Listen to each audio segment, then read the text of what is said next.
پہلی رکعت میں سورۃ الناس پڑھ لی تو کیا کریں؟ پہلی رکعت میں سورہ ناس پڑھی تو دوسری رکعت میں کون سی سورت پڑھیں گے؟ نیز اگر وتر کی پہلی رکعت میں سورہ فلق اور دوسری میں سورہ ناس پڑھی تو تیسری میں کون سی سورت پڑھیں گے؟ محمد سالم صاحب انڈیا سے۔ محمد سالم صاحب، صحیح سالم بات تو یہ ہے کہ ترتیب سے صورتیں پڑھا کریں، ترتیب سے، جیسے پہلی رکعت میں سورہ فلق تو دوسری میں سورہ ناس۔ لیکن اگر کسی نے اس کی ترتیب کے خلاف بھی کر لیا تو کوئی گناہ نہیں ہے، خاص طور پہ جب بھولے سے ہو جائے۔ تو اگر کسی نے بھولے سے پہلی رکعت میں سورہ ناس پڑھ لی ہے تو بہتر تو یہ کہ دوسری میں بھی سورہ ناس ہی پڑھے، لیکن اگر وہ سورہ فلق بھی پڑھ لیتا ہے تو بھی ٹھیک ہے۔ بہتر یہ ہے کہ سورہ ناس دوبارہ ریپیٹ کر لے اگلی رکعت میں۔ اور اگر وتر کی پہلی رکعت میں سورہ فلق اور دوسرے میں سورہ ناس پڑھی تو تیسری میں سورہ ناس پڑھ لے، دوبارہ پڑھ لے، نہیں تو قل ہو اللہ پڑھ لے دوبارہ، تو اس میں کوئی ایشو نہیں ہے۔ بہتر ہے ترتیب سے پڑھیں، اگر غلطی سے ترتیب آگے پیچھے ہو گئی ہے تو بھی کچھ نہیں ہوتا اس سے۔ علی ارشد صاحب نے سیالکوٹ سے پوچھا ہے کہ سورہ فاتحہ کے بعد سورت ملانا بھول گئے، سورہ فاتحہ کے بعد سورت ملانا بھول جائیں تو کیا کریں؟ جناب علی ارشد صاحب، سورہ فاتحہ کے بعد اگر آپ فوراً رکوع میں چلے گئے اور آپ کو یاد آیا، رکوع میں یاد آیا کہ میں نے سورت نہیں ملائی ہے، تو آپ رکوع سے کھڑے ہو جائیں، سورت ملائیں، دوبارہ رکوع کریں اور آخر میں سجدہ سہو بھی کریں۔ اور اگر رکوع میں یاد نہیں آیا، سجدے تک پہنچ گئے، آپ کو یاد ہی نہیں آیا، تو اب کیا کرنا ہے آپ نے؟ فرض نماز کی اگر پہلی 2 رکعتوں میں آپ سورت بھولے تھے تو تیسری رکعت میں اب سورت ملا لیں، سورہ فاتحہ کے بعد سورت ملائیں، ٹھیک ہے نا؟ تیسری میں نہیں یاد آیا، چوتھی میں ملا لیں اور آخر میں سجدہ سہو بھی کریں، یہ مسئلہ ہے اس میں۔ اور اگر بالکل ہی بھول گئے آخر تک اور اتحیات میں آخر میں یاد آیا تو صرف سجدہ سہو سے بھی نماز ادا ہو جائے گی۔ اور اگر سنتوں میں یہ کام ہوا ہے، یعنی سنت موقدہ آپ پڑھ رہے تھے یا یہ کہ نوافل پڑھ رہے تھے، تو اس میں تو چونکہ ہر رکعت میں سورت ملانا واجب ہے، فرائض میں تو چلیں پہلی میں نہیں ملی تو تیسری میں ملا لی، لیکن سجدہ سہو پھر بھی کرنا پڑے گا۔ تو یہاں بھی یہ ہے کہ سنتیں اگر آپ پڑھ رہے تھے اس میں سورت ملانا بھول گئے تو رکوع میں یاد آیا تو کھڑے ہو کر سورت ملائیں، دوبارہ رکوع کریں، سجدہ سہو کریں۔ رکوع میں یاد نہیں آیا تو اب بس گئی سورت، اب آخر میں صرف سجدہ سہو کر لیں، نماز انشاءاللہ ہو جائے گی۔ نماز کی ہر رکعت میں سورہ اخلاص پڑھنا، فرض نماز میں ہر رکعت میں سورہ اخلاص پڑھ سکتے ہیں، خلیفہ شاہ نیو یارک سے پڑھ سکتے ہیں، نماز ہو جائے گی۔ حدیث میں آتا ہے ایک صحابی نماز میں بار بار سورہ اخلاص پڑھتے تھے، آپ نے ان کو بلا کے پوچھا، انہوں نے کہا مجھے اس سے محبت ہے، تو آپ نے ان کو جنت کی بشارت دی۔ تو اگر کسی کو عقیدہ توحید سے محبت ہے، اللہ تعالیٰ کی توحید ہے، اس میں اس نیت سے پڑھتا ہے تو انشاءاللہ کوئی حرج نہیں ہے، لیکن نارملی یہ عمل ناپسندیدہ ہے۔ صحابہ نے شکایت بھی اسی وجہ سے کی تھی نا کہ نبی کا عام معمول یہ نہیں تھا۔ تو بہتر یہی ہے کہ ایک رکعت میں کوئی سورت پڑھیں، دوسری میں دوسری پڑھیں، تیسری میں سنتیں پڑھ رہے ہیں تو تیسری میں کوئی اور سورت، بہتر یہی ہے۔ کبھی کبھار اگر ہو جائے تو کوئی حرج نہیں ہے۔ نماز میں سورتیں پڑھنے کی کیا ترتیب ہے؟ نماز میں سورت پڑھنے کی ترتیب بتا دیں، کس ترتیب سے سورتیں پڑھنی چاہیے؟ اہلیہ ساجد انڈیا سے۔ دیکھیں، نماز میں سورتیں اسی ترتیب سے پڑھنی چاہیے جس ترتیب سے قرآن مجید میں لکھی ہوئی ہیں۔ جو سورت پہلے لکھی ہوئی ہے وہ پہلی سورت میں، جو بعد میں لکھی ہوئی ہے وہ بعد میں۔ جیسے آپ پہلے رکعت میں آپ قل ہو اللہ پڑھ لیں اور دوسری میں الم ترا پڑھ لیں تو یہ بہتر نہیں ہے، کراہت ہے، اس میں مکروہ ہے، ناپسندیدہ ہے۔ نماز بہرحال ہو جائے گی اور کوئی کبیرہ گناہ بھی نہیں ہے، کوئی ایسا بھی نہیں ہے کہ کوئی سخت گناہ گار ہوں گے۔ بہتر یہ ہے کہ جو مصحف عثمانی میں جس ترتیب سے قرآن لکھا ہوا ہے تو صورتیں بھی اسی ترتیب سے پڑھنی چاہیے۔ ہاں، پہلی میں الم ترا پڑھ لی، دوسری میں قل ہو اللہ، تو یہ ٹھیک ہے، لیکن یہ کوئی فرض واجب نہیں ہے۔ اگر کسی نے غلطی سے ایسا کر لیا کہ پہلے بعد والی پھر پہلے والی تو بھی ٹھیک ہے، اس میں کوئی گناہ نہیں ہے۔ عصر سے پہلے نفل نماز کا حکم، عائشہ صاحبہ نیو یارک سے پوچھتی ہیں، عصر سے پہلے نفل نماز پڑھ سکتے ہیں؟ پہلے جتنی چاہیں پڑھیں، بعد میں نہیں پڑھ سکتے۔ عصر کی نماز کے بعد نفل پڑھنا جائز نہیں ہے۔ ہاں، قضاء عمری پڑھ سکتے ہیں، یہ کوئی اور قضا نماز ہو جائے تو وہ پڑھ سکتے ہیں، لیکن نوافل عصر کے بعد نہیں پڑھ سکتے، پہلے جتنے چاہیں پڑھیں۔ نماز میں آنکھ بند کرنا جائز ہے؟ کیا نماز میں آنکھ بند کر سکتے ہیں اور کتنی دیر تک؟ عابد خان سعودی عرب سے۔ نماز میں آنکھ بند کرنا مکروہ ہے، ناپسندیدہ ہے، کیونکہ نبی صلی اللہ علیہ وسلم ہمیشہ آنکھیں کھول کے نماز پڑھتے تھے، تو اس لیے بہتر یہی ہے کہ نماز میں آنکھ کھول کے نماز پڑھیں آپ۔ اندھیرے میں نماز پڑھنے کا حکم، اندھیرے میں نماز پڑھنا ممنوع ہے یا نہیں؟ عثمان غنی آئر لینڈ سے۔ کوئی ممنوع نہیں ہے، پڑھ سکتے ہیں۔ کسی نے امانت دی اور ڈاکو نے لوٹ لی تو لوٹانے کا کیا حکم ہے؟ ایک دوست نے مجھے کچھ رقم کہیں پہنچانے کے لیے دی، ایئرپورٹ سے گھر جاتے ہوئے مجھے لوٹ لیا گیا۔ کراچی کس سے لگ رہا ہے، لیکن یہ ہیں تو سعودی عرب کے۔ سعودی عرب میں نہیں ہوا ہوگا، یہ آپ کے ساتھ کراچی میں ہوا ہوگا۔ خیر، اب اس رقم کو لوٹانے کے بارے میں کیا حکم ہے اور بہتر کیا ہے؟ جزیل احمد صدیقی، سعودی عرب سے۔ جزیل احمد صاحب، اگر آپ کو کسی نے امانت دی تھی اور واقعی ڈاکوؤں نہیں لوٹی ہے تو پھر آپ پر وہ امانت لوٹانا لازم نہیں ہے۔ کسی کے پاس بھی جب امانت رکھوائی جائے نا تو اس کے اپنے کسی قصور کے بغیر اگر وہ ضائع ہو جائے تو پھر اس پر لوٹانا واجب نہیں۔ ہاں، اس طرح سے اس نے وہ امانت رکھی کہ ضائع ہونے کا خطرہ تھا، مثال کے طور پر لاکر کے بغیر باہر ہی ڈال دی اس نے اور خطرہ ہے کہ چور لے جائے گا، تو پھر اس کا مطلب پھر یہ ذمہ دار ہوگا کیونکہ اس نے کوتاہی کی ہے۔ اس نے اگر اپنی طرف سے کوتاہی نہیں کی اور ڈاکوؤں نے لوٹ لی ہے تو پھر اس پر لوٹانا لازم نہیں ہے۔ اب اگر آپ وہ پیسے یوں یوں یوں کرتے ہوئے جا رہے تھے، ڈاکوؤں کو دعوت دے رہے تھے، تو پھر تو آپ قصوروار ہوں گے، آپ پر لوٹانا لازم ہوگا۔ لیکن آپ نے بیگ میں رکھے تھے، جیب میں رکھے تھے، جہاں بھی سیف جگہ پہ رکھے تھے، پھر ڈاکوؤں نے لوٹ لی تو اب آپ پر لوٹانا کچھ بھی لازم نہیں ہے۔ راستے میں چلتے ہوئے درود پڑھنا کیا معنی ہے؟ درود شریف راستے میں چلتے ہوئے پڑھنے سے بعض علماء منع کرتے ہیں، اس کی کیا حقیقت ہے؟ میرج تاج علی، چھوٹا لکھا ہوا، تاج علی پشاور سے۔ نہیں جی، ناجائز نہیں ہے، باعث سعادت ہے۔ چلتے ہوئے ادھر ادھر کی باتیں کرنے سے بہتر نہیں ہے کہ آپ درود شریف پڑھ لیں، تو بالکل جائز ہے، پورا پورا ثواب ملے گا انشاءاللہ۔ ٹوپی کی جگہ کیپ لگا سکتے ہیں، اگر کبھی کبھی کوئی ٹوپی کے بدلے کیپ لگا لے تو کیا اس سے سنت ادا ہو جائے گی؟ عادل صاحب کشمیر سے۔ سر، ڈھانپ کے نماز پڑھنا سنت ہے، کیپ اگر آپ نے اس کا رخ پیچھے کر دیا اس کے جو شیڈ ہے تو بھی سنت پوری انشاءاللہ ہو جائے گی۔ بہتر یہ ہے کہ ٹوپی پراپر جو نمازی لوگ استعمال کرتے ہیں وہ والی کیا کریں۔ کبوتر پالنے کا مشغلہ کیسا ہے؟ کبوتر پالنا اڑانا ثواب ہے یا نہیں؟ عامر مرزا، اڑانا تو بالکل بھی ثواب نہیں ہے، بلکہ بعض فقہا نے تو اس کو ناجائز لکھا ہے۔ وجہ اس کی یہ کہ جب آپ کبوتر پالتے ہو اور اڑاتے ہو تو چھتوں پہ چڑھتے ہو، لوگ گھروں میں عورتوں پہ نظر پڑتی ہے، سارا محلہ پریشان ہوتا ہے، پھر سیٹیاں بجا رہے ہوتے ہو بالکل عجیب سی اسٹائل میں، تو ہم نے دیکھا ہے کبوتر بالوں کو کس طرح سے عجیب عجیب حرکتیں کر رہے ہوتے ہیں۔ تو یا تو آپ گاؤں دیہاتوں میں کہیں جہاں آبادی نہیں ہو، جنگلوں میں، وہاں جا کے پال رہے ہیں، تو اس لیے اڑانا جو ہے نا یہ تو بالکل صحیح نہیں ہے، مکروہ، سخت ناپسندیدہ کام ہے۔ چھتوں پہ چڑھنا پڑتا ہے اس کے لیے، بے پردگی کا خطرہ، بد نظری کا خطرہ ہوتا ہے، اور وقار کے بھی خلاف ہے انسان کے۔ باقی اگر گھر میں ویسی پالے ہوئے چھتوں پہ سیٹیاں بجا کے اڑاتا نہیں ہے تو وہ ایک جانور ہے، حلال جانور ہے، پال سکتے ہیں، ثواب تو نہیں ہے لیکن جائز ہے۔ بعض لوگوں کا تو بزنس ہے، تو بزنس کی نیت سے تو بہرحال جائز ہے پالنا، اور بزنس تو کسی اگر نیت اچھی ہو تو بزنس میں ثواب بھی ملے گا۔ نیت کیا ہے کہ نبی صلی اللہ علیہ وسلم نے فرمایا جس نے تجارت کی تاکہ لوگوں کے سامنے ہاتھ نہ پھیلائے تو صلہ رحمی کرے، تو آپ صلی اللہ علیہ وسلم نے اس پہ خوشخبری سنائی ہے کہ ایماندار تاجر قیامت کے دن پیغمبروں کے ساتھ ہوگا۔ تو تجارت کے لیے پالا ہے یا ویسے ہی شوقیہ پالا ہوا ہے تو بھی ٹھیک ہے، لیکن میں مشورہ لوگوں کو یہ دیتا ہوں جب بھی جانور پالیں ضرور جانور، لیکن دو چیزوں کا خیال کریں۔ نمبر ایک، جانور حلال ہو۔ کتے بلی پالنا شریعت میں پسندیدہ کام نہیں، کتا تو بالکل ہی ناجائز ہے، بلی پال سکتے ہیں لیکن وہ بھی کوئی زیادہ شریعت میں اس کو اپریشیٹ نہیں کیا گیا، تو بلکہ بلی کی آمدن کو بھی ناپسندیدہ قرار دیا گیا ہے۔ تو پہلا کام تو یہ کہ حلال جانور پالیں۔ دوسرا، وہ جانور جس کا قوم کو اور آپ کو فائدہ ہو۔ مرغی ہے، انڈے دیتی ہے، کل اس کو ذبح کر کے کھا بھی سکتے ہیں۔ بکری ہے، بچے دے گی، دودھ دے گی، نسل بڑھے گی، گوشت سستا ہوگا بکرے کا۔ تو اس طرح کی چیزیں پالیں جس سے آپ کو بھی فائدہ ہو اور قوم کو بھی فائدہ ہو۔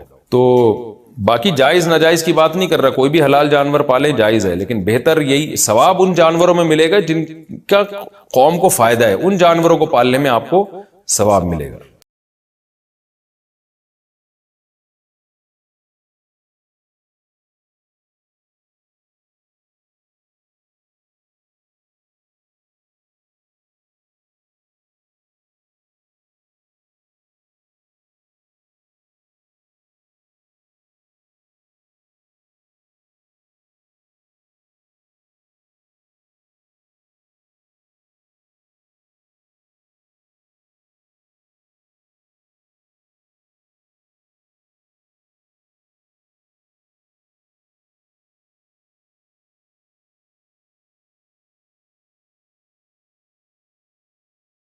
کیونکہ جہاز کے واش روم میں وضو کرنا بھی آسان کام نہیں ہے، اس میں وضو بہت مشکل کام ہے، تو اس میں پھر ہم نے یہ کیا کہ بھائی 5 بجے جیسے اپلیکیشن سے پتہ چل گیا شافی وقت کے مطابق 5 بجے ظہر قضا ہو رہی ہے، تو بھائی 4:45 پہ یا 4:50 پہ ہم نے ظہر پڑھ لی، قبلہ رخ کھڑے ہو کر 2 رکعت پڑھی ہیں، تھوڑی دیر میں عصر کا ٹائم ہو گیا، اسی وضو سے عصر نمٹا لی، سمجھتے ہو؟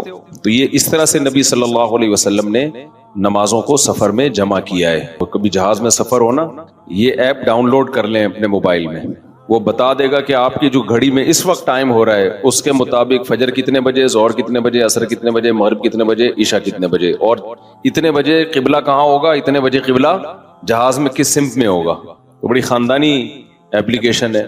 تو یہ خوب مسئلہ سمجھ لیں کہ جہاز میں آپ کو کھڑے ہو کر نماز پڑھنی ہے، اگر ممکن نہ ہو اجازت نہ دیں پھر مجبوراً بیٹھ کے پڑھیں، لیکن اس نماز کو لوٹا لیں۔ تو ہم نے تو کھڑے ہو کر اجازت مل گئی تھی، ہم نے کہا چلو پڑھتے ہیں۔ ابھی ہم امریکہ گئے نا، تو جہاز جاتے ہوئے سورج کی سمت میں جا رہا ہوتا ہے، تو ایک نماز بھی نہیں آئی راستے میں، واپسی پہ مخالف آ رہے ہیں تو ٹھکا ٹھک نمازیں آ رہی ہیں۔ اب جب ٹھکا ٹھک نماز آ رہی ہے، ایک نماز کا ٹائم، فوراً دوسری نماز، فوراً تیسری نماز، فوراً چوتھی نماز، فوراً پانچویں نماز۔ تو اب ہمارے ساتھ دوست تھے، انہوں نے کہا کیسے؟ میں نے کہا مجبوراً بھائی پڑھنی پڑے گی، اللہ کا حکم ہے، نماز آپ سفر میں نہیں چھوڑ سکتے۔ اللہ نے ایسی فرض کی ہے کہ زمین آسمان ادھر سے ادھر ہو جائے، سفر میں ہو، حضر میں ہو، بیماری میں ہو، خوشی میں ہو، غم میں ہو، یہ نہیں چھوڑنی، ٹھیک ہے نا؟ تو مجبور ہیں بھائی۔ اللہ نے کہا کہ میں کوئی عذر مانوں گا ہی نہیں، سفر ہو کچھ بھی ہو پڑھنی ہے۔ ہم پہ ڈال دی جاتی کہ ٹینشن میں ہو تو چھوڑ دو، خوشی میں ہو تو پڑھ لو۔ تو ہم تو یہی سوچتے رہتے ہیں بھائی ابھی تھکاوٹ ہے، آج رات دیر سے سویا ہوں تو فجر میں اٹھ گئے تو نیند پوری نہیں ہوگی، تو ایسا کریں گے 11 بجے پڑھ لیں گے، یہی سوچتے رہتے۔ اللہ میاں نے کہا کہ رات دیر سے سو، جلدی سو، یہ تمہاری ٹینشن ہے، یہ میرا مسئلہ نہیں ہے۔ میں نے کہہ دیا ہے فجر کا مطلب فجر ہے، ظہر کا مطلب ظہر ہے، عصر کا مطلب عصر ہے۔ ابھی ہم امریکہ گئے نا، تو جہاز جاتے ہوئے سورج کی سمت میں جا رہا ہوتا ہے، تو ایک نماز بھی نہیں آئی راستے میں۔ ہم نے ظہر پڑھ تو لی، لیکن نہیں بھی پڑھتے تو امریکہ پہنچ کے بھی مل جاتے، کیونکہ سورج کے ساتھ ساتھ چل رہے ہیں۔ واپسی پہ مخالف آ رہے ہیں تو ٹھکا ٹھک نمازیں آ رہی ہیں۔ اب جب ٹھکا ٹھک نماز آ رہی ہے، ایک نماز کا ٹائم، فوراً دوسری نماز، فوراً تیسری نماز، فوراً چوتھی نماز، فوراً پانچویں نماز، اور اللہ نے فرض نماز میں کہا ہے کہ کھڑے ہو کے پڑھو، قبلے کی طرف پڑھو۔ یہ ممکن نہیں ہے تو پھر مجبوراً بیٹھ کے پڑھو، لیکن فرض نماز پھر بعد میں لوٹانی چاہیے، کیونکہ فرض نماز اصل میں قیام بھی فرض ہے اور قبلہ رخ ہونا بھی فرض ہے۔ تو اب ہمارے ساتھ دوست تھے، انہوں نے کہا کیسے؟ میں نے کہا مجبوراً بھائی پڑھنی پڑے گی، اللہ کا حکم ہے، نماز آپ سفر میں نہیں چھوڑ سکتے۔ اللہ نے 4 کی 2 کی ہی اسی لیے کہ میں نے 4 کی 2 کر دی ہیں، چھوٹی کر دی ہے، اس لیے کہ چھوڑنا نہیں ہے، آدھی کر لو۔ چھوڑنے کا آپشن ہوتا تو اللہ پھر کہہ دیتا ٹینشن میں ہو تو چھوڑ دینا، نہیں تو پھر پوری پڑھ لینا، یہ کہتا نا اللہ تعالیٰ۔ اب جب نماز کا ٹائم آیا، ہم نے کہا بھائی نماز پڑھنی ہے، تو وہ نماز میں جہاز میں جگہ کہاں دیتے ہیں؟ خیر ہم نے ریکویسٹ کی تو جگہ آگے، انہوں نے کہا آگے جا کے پڑھ لو۔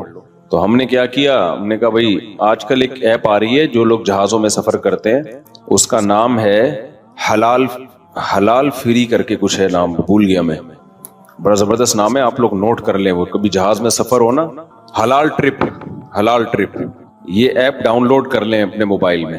اور اگر ڈاؤن لوڈ نہیں ہو رہی تو ڈائریکٹ گوگل پہ بھی سرچ کی جا سکتی ہے، حلال ٹرپ گوگل پہ لکھیں تو وہ ایک ویب سائٹ آ جائے گی، وہ کھولیں، وہ آپ سے مانگے گا جہاز کے ٹائمنگ کیا ہے، کدھر سے کدھر جا رہا ہے، کیا تاریخ ہے، آپ اس میں ڈالیں گے، ٹھک کر کے وہ بتا دے گا کہ آپ کی جو گھڑی میں اس وقت ٹائم ہو رہا ہے اس کے مطابق فجر کتنے بجے، ظہر کتنے بجے، عصر کتنے بجے، مغرب کتنے بجے، عشاء کتنے بجے، اور اتنے بجے قبلہ کہاں ہوگا، اتنے بجے قبلہ جہاز میں کس سمت میں ہوگا۔ تو بڑی خاندانی ایپلیکیشن ہے، تو وہ آپ جیسی ڈالیں گے ٹھک کر کے، تو ایک گھڑی آپ ایسی رکھیں جو چینج نہ ہو ٹائم اس کا۔ تو یہ خوب مسئلہ سمجھ لیں کہ جہاز میں آپ کو کھڑے ہو کر نماز پڑھنی ہے، اگر ممکن نہ ہو اجازت نہ دیں پھر مجبوراً بیٹھ کے پڑھیں، لیکن اس نماز کو لوٹا لیں۔ تو ہم نے تو کھڑے ہو کر اجازت مل گئی تھی، ہم نے کہا چلو پڑھتے ہیں۔ اس میں یہ آسانی ہے کہ ظہر اور عصر اکٹھی، لیکن کیسے اکٹھی؟ اس طرح سے اکٹھی کہ ہم نے دیکھا کہ ظہر کا ٹائم ختم ہو رہا ہے، فرض کریں 5 بجے ختم ہو رہا ہے، اور عصر کا ٹائم 5 بجے شروع ہو رہا ہے، تو ہم نے کیا کیا، وضو کر لیا، کیونکہ جہاز کے واش روم میں وضو کرنا بھی آسان کام نہیں ہے، تمیز سے وضو کیا کرو، وہاں پہ ایسا کیچڑ نہ کر دو کہ وہ بولیں نمازیوں پہ پابندی لگا دیں، اس میں وضو تمیز سے، پانی نہ گرے۔ میں تو وضو کر کے ٹیشو سے سب نیچے صاف کرتا ہوں، تاکہ کوئی نیا بندہ جائے نا وہ یہ نہ کہے یہ مولویوں کی وجہ سے دیکھو کیچڑ کتنا ہو گیا, برا امیج نہ جائے. تو صاف ستھرا کر کے بالکل اس کو, کوئی بات نہیں ہاتھ خراب ہو جائے گا اس کو دھو لو آرام سے, لیکن امیج اپنا خراب نہ کرو کہ یار یہ نمازی لوگ جب بھی جہاز میں آتے ہیں کیچڑ کر کے جاتے ہیں. ایک نے مجھے بتایا پائلٹ نے کہ ہم کہیں جا رہے تھے, کہیں اجتماع تھا, تو سارے نمازی بیٹھے ہوئے تھے جہاز میں, تو کہہ رہے جہاز کی حالت یہ ہو گئی تھی کہ جیسے کوئی تالاب بنا ہوا ہوتا ہے, سارے وضو کر کر کے آ رہے ہیں گیلے پاؤں کے ساتھ پورے جہاز میں نا, کہتے ہیں ایسا کیچڑ ہم نے زندگی میں کبھی نہیں دیکھا جہاز میں. تو کتنا برا امیج گیا نا. تو اس لیے صفائی ستھرائی کر کے وہ ان کو لگے کہ کوئی بات نہیں یار اگر یہ وضو کر بھی لیتے ہیں تو واش روم میں ذرہ برابر بھی گندگی نہیں ہوتی, تو صاف ستھرا کر کے نکلو باہر. اس بیان ابھی شروع کروں گا لیکن یہ بھی ضروری بات ہے کہ تاکہ جہازوں میں بھی نمازوں کا اہتمام کریں. اللہ کو نماز بہت زیادہ محبوب بھی ہے, اور اللہ کے ہاں جتنی ویلیو نماز کی ہے نا اتنی کسی حکم کی نہیں ہے. اللہ نے نہیں چھوڑی ہے. میں نے دیکھا ہے لوگ جہازوں میں نمازیں گول کر رہے ہیں, ٹرینوں میں نمازیں گول کر رہے ہیں, شاپنگ میں نمازیں. ہو بھائی میدان جنگ میں اللہ کہہ رہا ہے میدان جنگ میں کہ نہیں, اگر تم میدان جنگ میں کھڑے ہو کر پڑھ سکتے تو پیدل پڑھ لو, سواری پہ پڑھ لو. اے اللہ بعد میں پڑھ لیں گے نا, جنگ سے جب فارغ ہو جائیں گے پھر پڑھ لیں گے, ابھی کیا ٹینشن ہے. اللہ نے کہا ان الصلاۃ کانت علی المؤمنین کتابا موقوتا, نماز مومنین پر مقررہ اوقات میں فرض ہے, یہ نہیں ہے کہ بعد میں پڑھ لو. کتنے آرام سے کہتے ہیں بھی سفر میں ابھی کہاں جائیں کیا کریں. نہیں بھائی, نمازی آدمی زمین آسمان ادھر سے ادھر ہو جائے وہ کہتا ہے بھائی چھوڑنی نہیں ہے, کچھ بھی ہو جائے. آج نمازی بھی نمازی نہیں رہے ہیں, تو ہم نے یہ ضرور کیا کیونکہ اس میں وضو بہت مشکل کام ہے, تو اس میں پھر ہم نے یہ کیا کہ بھائی 5 بجے جیسے اپلیکیشن سے پتہ چل گیا شافی وقت کے مطابق 5 بجے ظہر قضا ہو رہی ہے, تو بھائی 4:45 پہ یا 4:50 پہ ہم نے ظہر پڑھ لی, قبلہ رخ کھڑے ہو کر 2 رکعت پڑھی ہیں. تھوڑی دیر میں عصر کا ٹائم ہو گیا, اسی وضو سے عصر نمٹا لی. سمجھتے ہو؟ تو یہ اس طرح سے نبی صلی اللہ علیہ وسلم نے نمازوں کو سفر میں جمع کیا ہے. اور یہ جو حدیث ہے نا جس میں آتا ہے نبی صلی اللہ علیہ وسلم نے بغیر کسی عذر کے سفر کے نمازیں اکٹھی پڑھی ہیں ظہر عصر کی, تو اس کا بھی یہی مطلب ہے. ایسے اکٹھی نہیں ہے کہ ظہر کو قضا کر دیا ہو یا عصر کو ظہر کے ٹائم پہ پڑھ لیا ہو, ورنہ پھر یہ جو آیت ہے حافظوا علی الصلاوات والصلاۃ الوسطی, نمازوں کی حفاظت کرو خصوصاً عصر کی نماز کی, پھر اس کا مطلب کیا ہو گیا؟ اس کا تو پھر مطلب ہی نہیں بنتا کوئی. تو حدیث کی وہ تشریح کی جائے گی جو قرآن سے میچ کر رہی ہو. تو اس طرح سے پھر مغرب عشاء بھی ایسے پڑھ سکتے ہیں آپ. مغرب کو ڈیلے کر دیا, عام حالات میں یہ مناسب نہیں ہے, نبی صلی اللہ علیہ وسلم کا معمول نہیں تھا, لیکن کبھی کبھار کوئی عذر ہو تو اس طرح سے ڈیلے کیا جا سکتا ہے. تو مغرب کو تھوڑا ڈیلے کیا عشاء کے قریب. صحیح بخاری کی حدیث ہے, اس میں حضرت عبداللہ بن عمر نے اسی طرح جمع کیا ہے کہ مغرب پڑھی تلبث یسیرا, تھوڑی دیر ٹھہرے, پھر عشاء پڑھ لی. تو اس سے پتہ چلتا ہے کہ جن حدیثوں میں آتا ہے اکٹھی پڑھی ہیں تو ان کا یہ مطلب ہے جو بخاری میں بیان. خیر ابھی یہ ٹاپک نہیں ہے کیونکہ لوگ کہتے ہیں کہ یہ لوگ حدیثوں کو نہیں مانتے, حدیثوں میں تو 2 نمازیں اکٹھی پڑھنے کا ہے. ہم مانتے ہیں اکٹھی, لیکن اکٹھی کا مطلب کیا ہے؟ تو خلاصہ یہ کہ کسی قیمت پہ بھائی نماز قضا بولو مت کرو. دیکھو بار بار ایک بات بیان کرتا ہوں, اللہ کے حکم میں آسانی ہے, لچک نہیں ہے. کیونکہ دنیا میں کوئی بھی قانون ساز اپنے قانون کو ہلکا نہیں سمجھتا. دنیا میں جو بھی حکومت ہوتی ہے قانون بنائے اور یہ کہے کہ یہ لازم ہے, اس کے بعد پھر وہ لازم نہ کرے, اور تو اس کا مطلب خود اپنے قانون کی ویلیو کو وہ ڈی ویلیو کر رہی ہے نا. یہی مطلب ہو گیا نا. دنیا میں کوئی یہ نہیں کرتا, تو اللہ قانون بنائے اور کہے کہ یہ فرض ہے, سفر میں بھی فرض ہے, حضر میں بھی فرض ہے, پھر اللہ کہ چلو میں نے کہہ تو دیا باقی تمہاری مرضی. نا نا نا نا نا نا, صحیح ہے, اللہ نے کہہ دیا اب ہے تو ہے, اب آپشنل نہیں ہے. رمضان کے بار بار میں بتاتا ہوں نا, روزے میں مزدور کو بھی روزہ رکھنا پڑے گا, کتنی سخت گرمی ہو, کیونکہ اللہ نے قانون بنا دیا بھائی بیماری میں سفر میں چھوڑ سکتے ہو, اس کا مطلب تیسرا کوئی عذر نہیں ہے, رکھنا پڑے گا. تو اس لیے جو فرائض ہے نا واجبات فرائض, اس میں اللہ کے قانون آسان ضرور ہے, لچکدار نہیں ہے. جب ہے تو ہے. تو یہ تو میں نے کچھ تھوڑی سی وہ اصل بات یہاں سے شروع کی تھی کہ کام جب مسلط ہوتا ہے تو ہو جاتا ہے, انسان اپنے اوپر اختیاری میں ڈال دینا تو بس وہ ترتیبیں ہی بناتا رہے گا, سوچتا ہی رہے گا, کام دھیلے کا نہیں ہوگا. تبھی ہمارے حضرت فرمایا کرتے تھے کہ اللہ سے دعا کیا کرو کہ اللہ جو دین کی خدمت ہے اس کو میری مجبوری بنا دے, میں چاہوں نہ چاہوں کام ہو بس لے تم اس. تو یہ اللہ کا بڑا فضل ہے، مولوی نہ بھی چاہے تو دین کا کام اس کو کرنا پڑتا ہی ہے. یہ اللہ نے، اور حضرت فرماتے ہیں اللہ کی اتنی بڑی نعمت ہے جس کا جتنا عام آدمی کے لیے آپشنل ہے، ہمارے لیے تو بھائی مجبوری ہے. حضرت فرمایا کرتے تھے کسی کو مسجد کا امام بن جائے نا تو اس پہ اللہ کا شکر ادا کرے، اب تو نماز اپنی تو پڑھنی ہے، ورنہ لوگ کہاں پڑھ رہے ہوتے ہیں. جب امام بن گئے اب اپنے لیے نہیں تو پبلک کے لیے پڑھنی ہے، لیکن پڑھ تو رہا ہے نا، فرض تو ادا ہو رہا ہے، تو اس بہانے جماعت تو مل رہی ہے. اس سے تو بہتر ہے کہ سوتا رہتا ہے، ورنہ جو عام نمازی ہیں سو رہے ہیں، یار آج نہیں جاتے، امام کہتا ہے بھائی نہیں گئے، پبلک بولے گی کدھر گیا. صحیح ہے، یہ زیادہ اچھا ہے کہ چلو یار کسی بھی طرح سے ہو، کام تو مسلط ہو نا، ہو تو جائے. اس پہ لوگ کہتے ہیں تو اللہ کے لیے نہیں ہو رہا، پبلک کے لیے ہو رہا ہے. یہ ایک لمبا مسئلہ ہے کہ نیت میں اگر شائبہ ہو جائے نا، تو نیت میں اللہ کے علاوہ بھی کوئی شامل ہو جائے تو یہ ویسے ہی آپ کی جنرل نالج کے لیے بتاؤں کہ ایسا نہیں ہے کہ آپ کی نیت اللہ کے لیے تھی، اس میں اگر کچھ اور بھی نیت ہو جائے تو پورا عمل ضائع ہو جاتا ہے. ایسا نہیں ہوتا. اس میں شریعت دیکھتی ہے غلبہ کس چیز کا ہے، غلبہ کس چیز کا. غلبہ اگر اللہ کی رضا ہے، پبلک کا خوف بھی ہے اس میں، لیکن مقصد بڑا اللہ کی رضا ہی ہے، تو وہ عمل قبول ہوتا ہے، پورا رد نہیں ہو جاتا. کیونکہ سارا پبلک کے لیے تھوڑی کر رہا ہے، کچھ پبلک کا خوف ہے، لیکن خالی خوف ہی نہیں ہے، نماز بھی اس کو پتا ہے بھائی اللہ کا حکم ہے.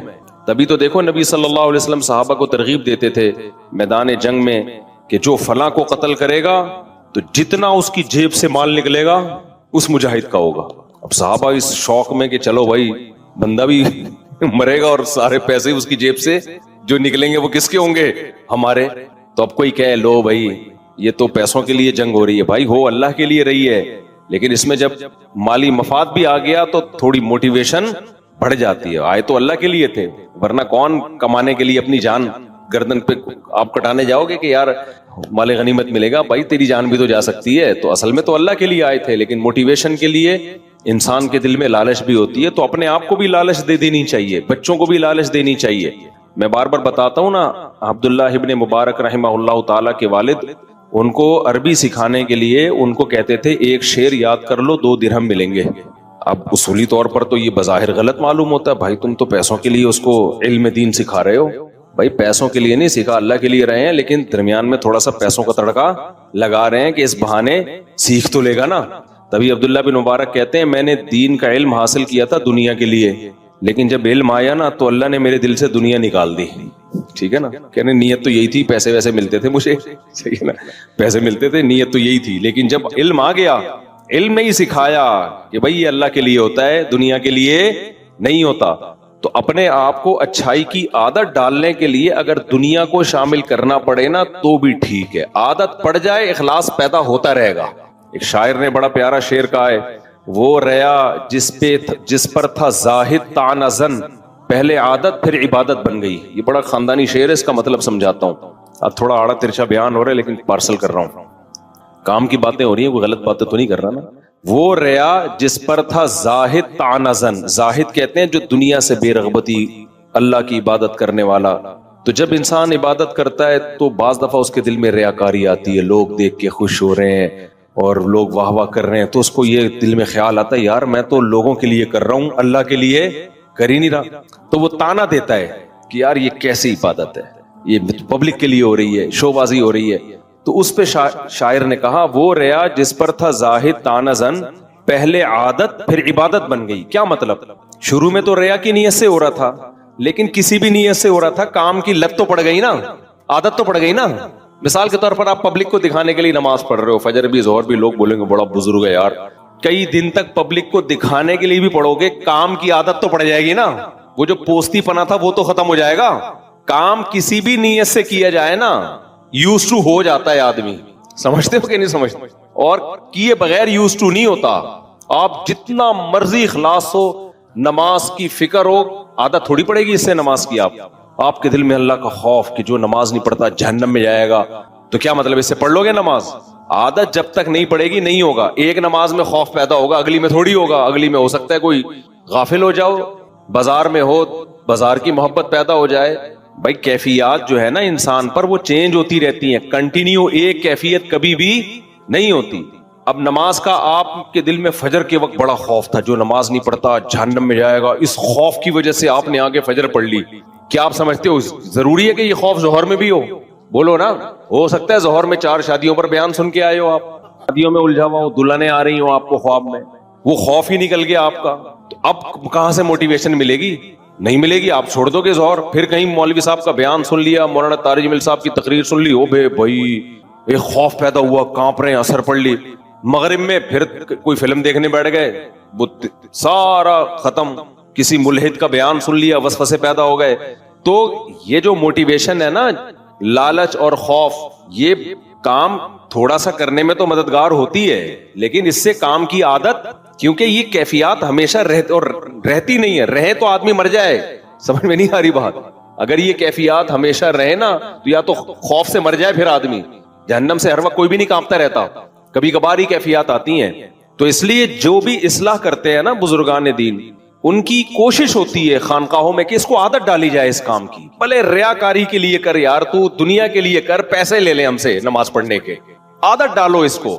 جب عادت پڑے گی, پھر جب یوز ٹو ہوتا ہے نا, لت پڑتی ہے کسی کام کی, پھر بھائی جو مرضی کیفیت ہو, وہ کہے گا کیفیت گئی تیل لینے, بھاڑ میں جائے کیفیت, میں نے نماز پڑھنی ہے.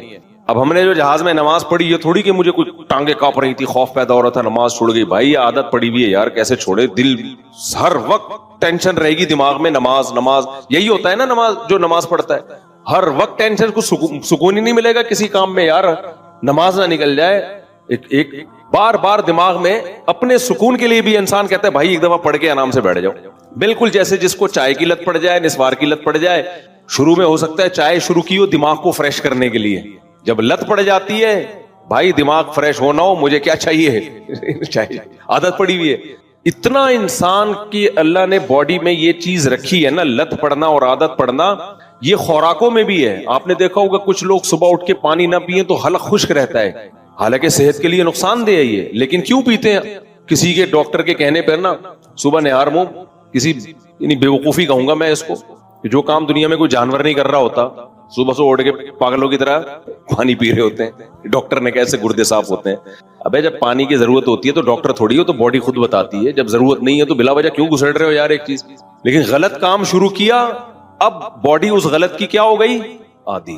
اب نہیں پیو گے تو پیاس, خشکی, یہ سب چیزیں شروع ہو جاتی ہیں. میں نے ایسے لوگ بھی دیکھے ہیں کہ ہمارے ایک ریلیٹیو تھے, بہت پرانا قصہ ہے, ان کو نہیں پتا چلے گا کس کی بات ہو رہی ہے. میں جب ان سے ملا تو مجھے پتہ ہی نہیں چلتا یہ لمبائی کتنی ہے, ان کی چوڑائی کتنی ہے, یہ بیٹھے ہوئے ہیں یا لیٹے ہوئے ہیں یا کھڑے ہوئے میں. گول تھے, بالکل گول. وہ کیا کرتے تھے, ان کو کولڈ ڈرنک کی عادت ایسی پڑی تھی, صبح نہار منہ پیپسی پوری 1.5 لیٹر کی 2 لیٹر کی پی جاتے تھے. وہ کہتے تھے میں نہیں پیوں میرا دماغ خراب ہونے لگتا ہے. حالانکہ یہ کوئی قدر نقصان دہ نا. سارے ڈاکٹر ان کو کہہ رہے تھے مر جائے گا بھائی, تو لیکن کہہ رہے ہیں مجھے تسلی نہیں ہوتی, مجھے پینی پڑتی ہے. تو جب اتنی فضول چیز کو کرتے کرتے رہنے سے کرنے کی عادت پڑ گئی, تو بھائی نماز پڑھتے پڑھتے رہنے سے پڑھنے کی عادت نہیں پڑے گی کیا؟ وہ تو بالکل فطرت کے اللہ کی عبادت تو انسان کی نیچر ہے, وہ تو فطرت کا تقاضا ہے. کولڈ ڈرنک فطرت کا تقاضا تھوڑی ہے, فطرت انکار کرتی ہے صبح صبح اٹھ کے پانی پینے کا. فطرت اللہ یہ کہ کوئی شدید پیاس لگ رہی ہو, لیکن عادت پڑ جاتی ہے. میٹھے کی عادت پڑ جاتی ہے, ایسی میٹھوں کی لوگوں کو لت پڑتی ہے کہ جیب میں لڈو لے کے گھومتے ہیں. ایسے بھی لوگ ہم نے سنے ہیں, دیکھے ہیں, ہر تھوڑی دیر بعد ان کو میٹھا چاہیے. تو لت پڑتی ہے کسی بھی چیز کی. تو ایسے ہی خانقاہوں میں جو اہل اللہ ہیں وہ کیا کوشش کرتے ہیں, ہم نے جو بڑوں سے دیکھا بھی ہے, سنا بھی ہے, بھائی اس کو لالچ دے کے کسی بھی طرح سے نا اس کو عادت ڈالو. کیوں؟ پہلے عادت ہوگی, پھر یہ عادت عبادت بن جائے گی, اخلاص آ جائے گا بعد میں. اخلاص پیدا کرنا مشکل کام نہیں ہے, عبادت کی عادت پیدا کرنا مشکل کام ہے. سمجھ میں نہیں آ رہی؟ دیکھو فکر بچوں کو پاس ہونے کی ہوتی ہے کہ نہیں ہوتی؟ امتحان میں کتنی ٹینشن میں ہوتے ہیں یار. جنہوں نے پورے سال کنٹینیو پڑھا ہوتا ہے بڑے آرام سے پاس ہو جاتے ہیں, پورے سال پڑھا نہیں ہوتا ٹینشن میں ہوتے ہیں. تو کیا مطلب, انہیں پڑھائی کی فکر نہیں تھی کیا؟ اگر فکر نہ ہوتی تو ٹینشن میں ہوتے اس وقت. فکر تھی, یوز ٹو نہیں ہے, عادت نہیں ہے ان کو. جن کو پڑھائی کی عادت ہوتی ہے وہ یوز ٹو ہو گئے ہیں بھائی, بچپن سے عادت پڑی ہوئی کتابیں لے کے بیٹھنے کی, وہ پڑھتے رہتے ہیں.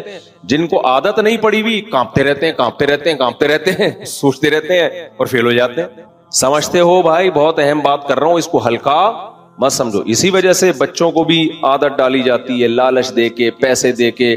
تبھی آپ دیکھو جن کو بھی جو بزرگان دین جب کسی سے گناہ چھڑواتے ہیں تو اس گناہ کے طبی نقصانات بہت فوکس کرتے ہیں کہ اس گناہ سے یہ نقصان ہے تمہاری صحت کو، اس گناہ سے یہ نقصان ہے، اس گناہ سے یہ.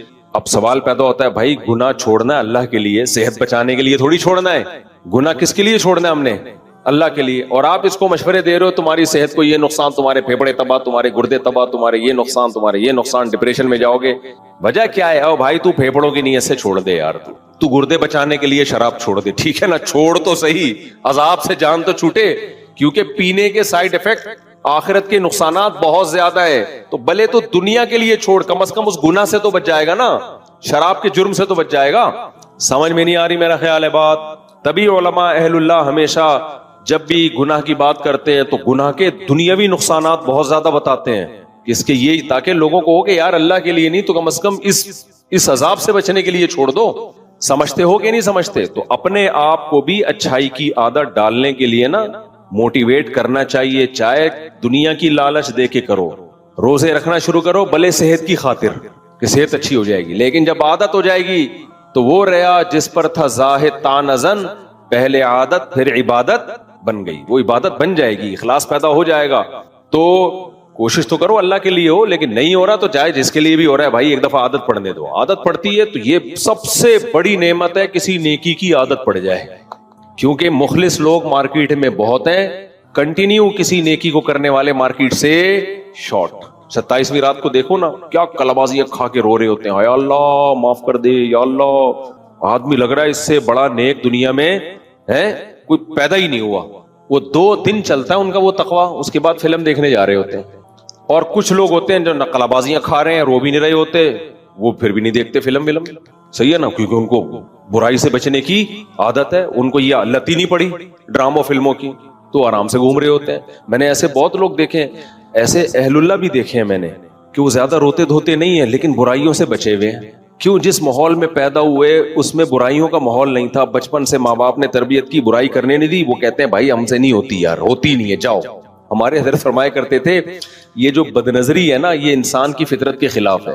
جب انسان صحیح ماحول میں بڑا ہوتا ہے نا تو اس کو غیر محرم عورت کو دیکھنا اس کے ضمیر پسند نہیں کرتا، اس کو اپنے اندر سے بو آتی ہے، اسمیل آتی ہے. فرمایا کہ لوگ کیا کرتے ہیں، اللہ نے اسپرنگ لگائے ہوئے ہیں کچھ کہ جب نظر پڑتی ہے خود جھک جاتی ہے، تو لوگ آنکھیں پھاڑ پھاڑ کے دیکھ کے نا وہ اسپرنگ ڈھیلے کر دیتے ہیں، پھر دیکھنے کی لت پڑ جاتی ہے.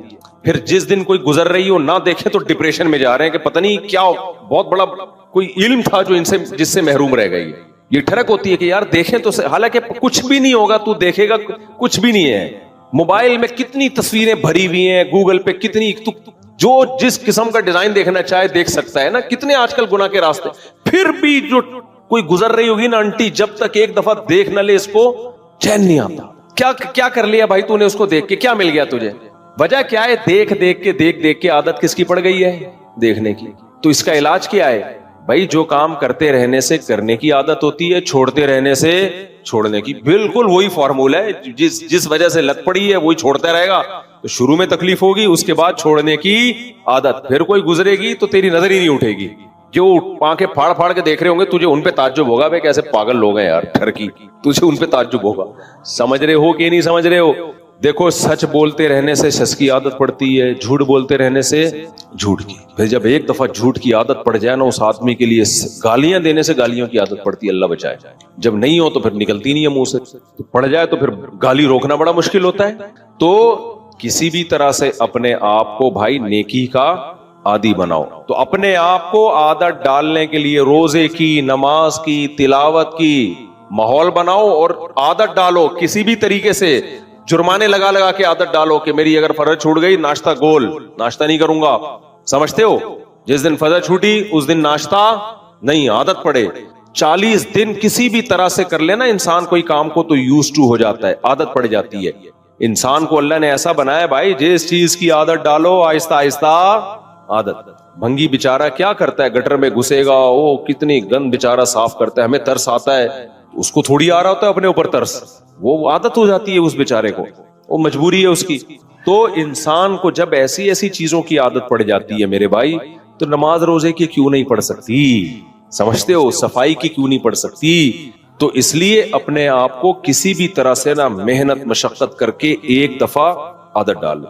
علامہ ابن سیرین رحمہ اللہ تعالیٰ بہت بڑے بزرگ گزرے ہیں, وہ کہتے ہیں میں نے 20 سال تہجد پڑھی ہے اپنے نفس پہ جبر کر کے, دل نہیں لگتا تھا تہجد میں, نہ اخلاص پیدا ہوتا تھا, بس کسی طرح مصیبت میں ڈال کے نا 20 سال میں نے تہجد پڑھی. کہہ رہے 20 سال کے بعد مجھے تہجد میں لطف آنا شروع ہوا. سمجھ رہے ہو کہ نہیں سمجھ رہے؟ 20 سال کے بعد کیا ہوا ہے؟ لطف آنا شروع ہوا. اللہ نے مجھے وہ کیفیات دی جو تہجد گزاروں کی ہوتی ہے. اور ہم پہلے دن چاہتے ہیں ایسا ایک دم دل لگے نماز میں, وہ عرش مولا پر. جب نہیں لگ رہا ہوتا دل, ابے یار کیا فائدہ ایسی نماز کا جس میں دل ہی نہ لگے. اور بھائی فائدے نقصان کو چھوڑ, عادت ڈال, لت پڑ جائے. حضرت مولانا شرف علی تھانوی رحمہ اللہ سے کسی نے خط لکھا, ان کے مرید نے, کہ حضرت میں جب نماز پڑھتا ہوں تو کیفیات نہیں بنتی, بس ایک عادت پڑی ہوئی ہے نماز پڑھنے کی, اس لیے پڑھتا ہوں, چھوٹتی نہیں ہے, قضا نہیں ہوتی, لیکن پڑھ اس لیے رہا ہوں کہ عادت پڑ گئی ہے. اس کا خیال تھا ڈانٹ پڑے گی, تو انسان کا بچہ ہے, تجھے عادتاً نماز پڑھ رہا ہے, تو اللہ کے لیے تو پڑھ نہیں رہا.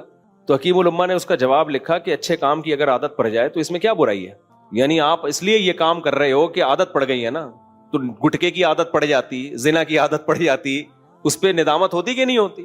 تو جب برائی کی عادت پہ انسان کو افسوس ہوتا ہے تو اچھائی کی عادت پہ افسوس نہیں ہونا چاہیے, بلکہ بولو خوش ہونا چاہیے. تو کوئی بھی اچھائی, تو میں اس پہ بتا رہا تھا کہ اللہ سے دعا مانگا کرو کہ اللہ ہم سے دین کا کام لے لے اور مسلط کر دے ہمارے اوپر. ہم چاہیں نہ چاہیں کام ہم سے ہو جائے, بس عادت پڑ جائے ہمیں کام کرنے کی, دین کے کام کی.